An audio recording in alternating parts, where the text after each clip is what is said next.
Did you miss me? Be honest. Did you miss me? Because I missed myself. I got a good story for you today. Very important video. Very important video. So I saw this thing on TikTok. Man, great wisdom. So let me read it to you.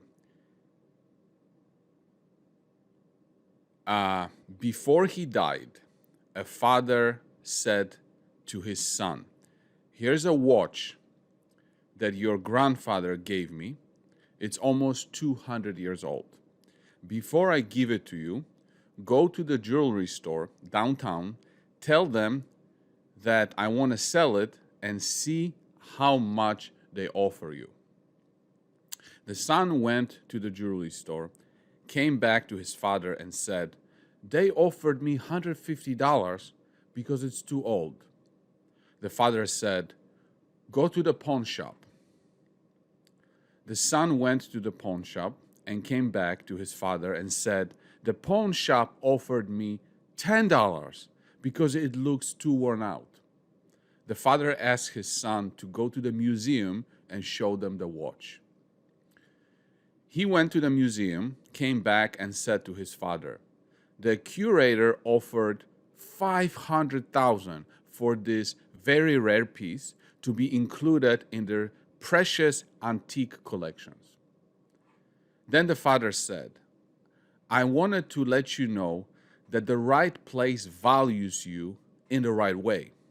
Don't find yourself in the wrong place and get angry if you're not valued. Those that know your value are those who appreciate you.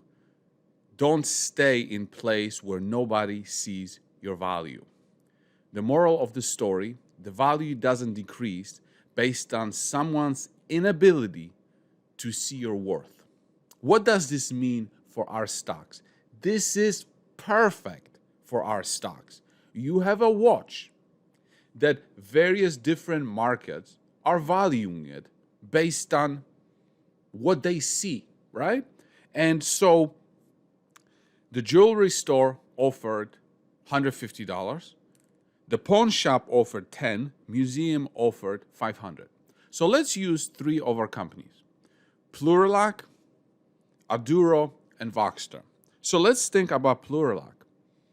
4 months ago, this investors thought the PLUR was worth $2 million. It's like a pawn shop. $10 watch. They thought PLUR with $70 million of revenues was worth $2 million, right? Then the company was injected with some money.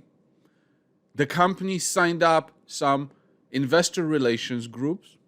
All of a sudden, the story was exposed to a bigger audience, people that cared, right? And then all of a sudden, the stock goes from 20 cents 5 times to over $1. Right? So it went from the pawn shop to the jewelry store, right? Now it's worth 5 times. What about the museum? The museum is like uplisting to New York or New York Stock Exchange. That's where PLUR is going to be valued the most.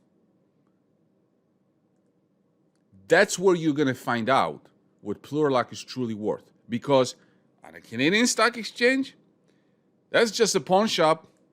They're like, oh, the watch is worn out. Oh, the company has, is not generating EBITDA yet. Where the museum or the New York Stock Exchange will be like, assuming they keep hinting us, assuming that at some point they're going to end up there. Nothing has been announced, but it's like a museum, and it will be like, man, this is a platform. This is a client base. Cybersecurity is big. This is what we can make out of it. They're not going to think like the pawn shop owner or jewelry store owner. They're going to think like, oh my God, like this museum. So that's a good analogy. Now let's talk a little bit about Aduro. So Aduro's stock price also went from like 50 cents. Now it's close to $2. But before I got involved, and the stock was around 50 cents, it was like a pawn shop. People were like, oh, we don't know if the technology works, right? And then it was exposed to some people. They delivered, right? Boom, the stock goes to $2 on the announcement of they're going to go and uplist in the U.S. So that news is already out. They filed F1. Boom, the stock goes to almost $2 Canadian. And now it's about to enter the museum, right? New York Stock Exchange or NASDAQ, whatever they choose at the end of the day. At this point, the investment bankers cannot even talk about Aduro's name to the clients. They cannot even mention the name. So it hasn't even gotten that museum feeling yet. You're going to see what's going to happen when this thing goes to the museum, okay? And so that's on the Aduro side. VXTR is trading like it's a pawn shop. $10 stock, a $10 watch.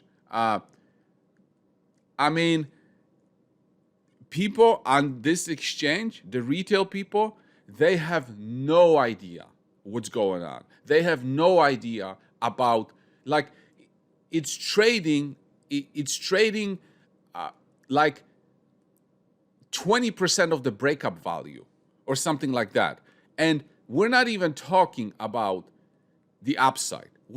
You have no idea what the upside is. Like, the more I study it, the more I talk to them, the more I go and figure out the details of how this part is connected to this part, you have no idea how much upside there is. So while VXTR is trading like a pawn shop, I think that it's a perfect candidate to move to the museum. It's a perfect candidate to leave the pawn shop and the jewelry store and then go to the big leagues, okay? Because the addressable market is huge, that nobody has the technology that they have. Interest rates are about to get cut. Mortgage rates are already coming down. So the refining activity and then the real estate is getting unfrozen. But we need to move it from the pawn shop and put it to the museum. Because people at the pawn shop, they don't appreciate what these companies have. People at the pawn shop, they don't appreciate what PLUR is. They don't appreciate what Aduro is. They don't appreciate what VXTR is. All of these need to go to the museum. And then you're going to see things interesting, because people at the museum are going to value these things looking from a completely different standpoint.